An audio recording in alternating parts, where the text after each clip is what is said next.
Matthew is my firstborn son. He was born March 7th, 1985. 3 years later was David, and then 2.5 years after that was Timothy. And then we adopted a little girl. Matthew was just the cutest boy in the class. He had blonde hair, blue eyes, always happy. When he laughed, it was just a genuine laugh.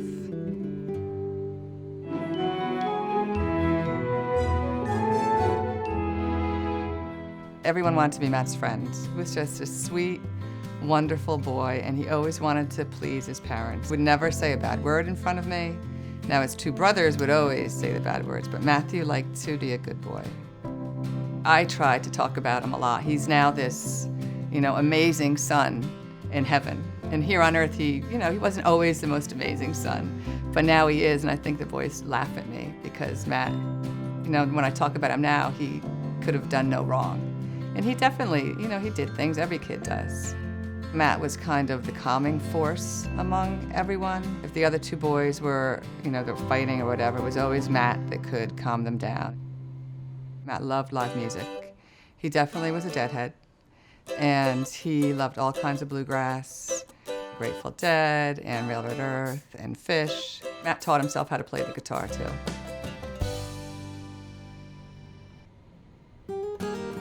When the kids were little, we used to go up to Lake George. We have a little place up there with no television. So all we did was listen to music. Matt worked there in the summers, and he wanted to go to college where he could get to the lake easily. He had one girlfriend all through high school. Her name was Tori, and she was just part of the family. He had another girlfriend named Annie, who was with him through college and through his illness. Matt was teaching at Midland Park High School, and Annie was in Thailand. So he got a job teaching math in Thailand and went to be with Annie.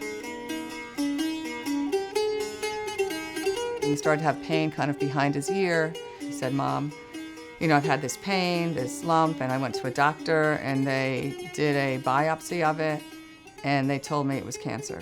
I just remember saying, "Really?" And I really kind of did not believe it because it was in Thailand. It wasn't in the U.S.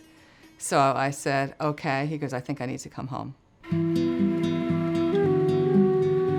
Matt went misdiagnosed for many years because he had what's called salivary gland cancer. I'm a nurse, and I never heard of salivary gland cancer. He went to an ENT doctor, and he was finally diagnosed officially here, and then the whole treatment process began. I don't think he was afraid of the cancer, but I think he was afraid that I was just going to be devastated about it, which of course I was.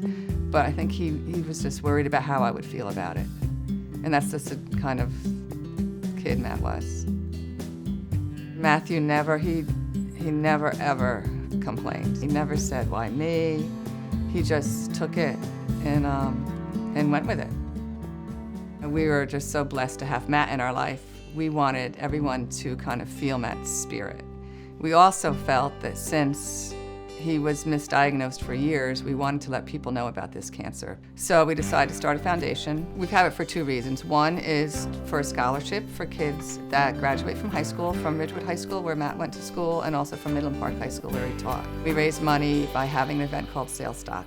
Matt actually had the first Saylestock himself up at Lake George. It was 3 days. His friends came. He built the stage himself, and one of his friends painted it, and they just played music all weekend. We don't have it at the lake. We have it here in Ridgewood in the middle of Van Ness Square, and we get local bands, and they play music all day. We have a stage.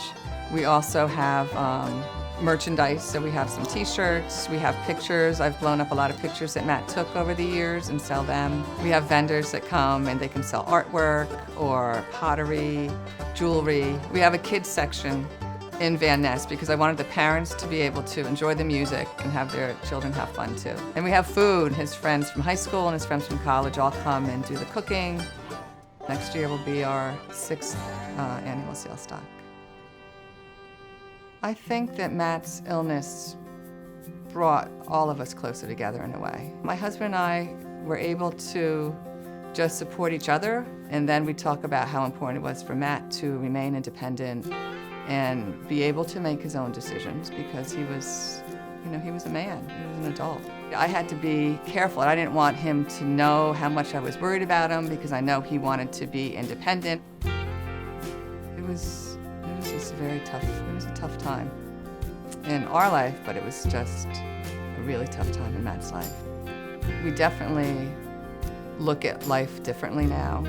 We are in the present. We don't look to the future too much because you never know what the future's going to bring, and we have learned to just live day to day and enjoy every moment.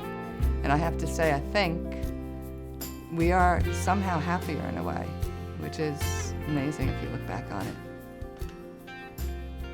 We're one of the lucky ones.